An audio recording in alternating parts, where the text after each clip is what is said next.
some experts from the Oceanographic Institute on the mainland. Only 24 hours.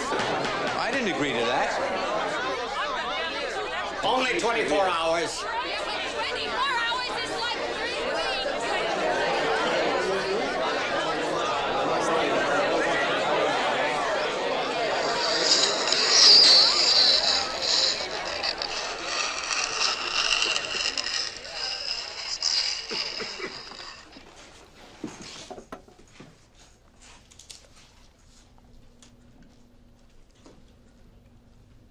You all know me, know how I earn a living. I'll catch this bird for you, but it ain't gonna be easy. Bad fish. Not like going down the pond chasing bluegills or tommycods.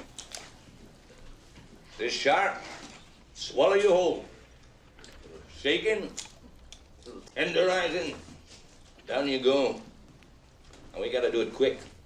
I don't bring back the tourists. That'll put all your businesses on a paying basis. But it's not gonna be pleasant. I value my neck a lot more than $3,000, Chief. I'll find him for 3, but I'll catch him and kill him for 10. And you gotta make up your minds. You wanna stay alive and ante up? You wanna play it cheap? Be on welfare the whole winter. I don't want no volunteers. I don't want no mates. There's too many captains on this island. $10,000 for me by myself. For that, you get the head, the tail, the whole damn thing. Thank you very much, Mr. Quint. We'll take it under advisement. Mr. Mayor, Chief, ladies and gentlemen.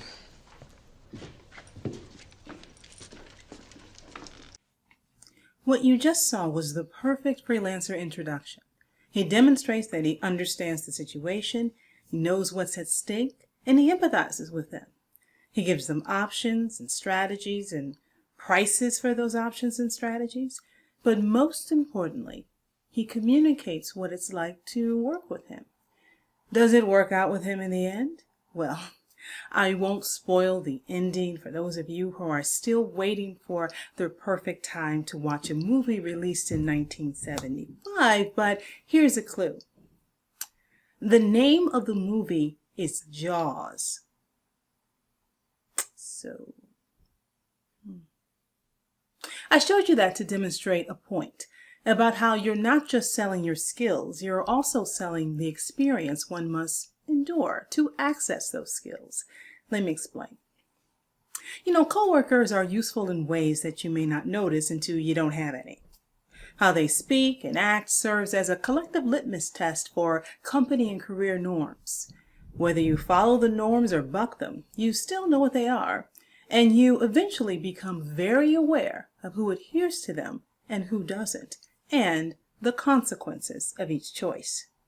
Having leadership above you also helps, because you get to see what behaviors your organization values.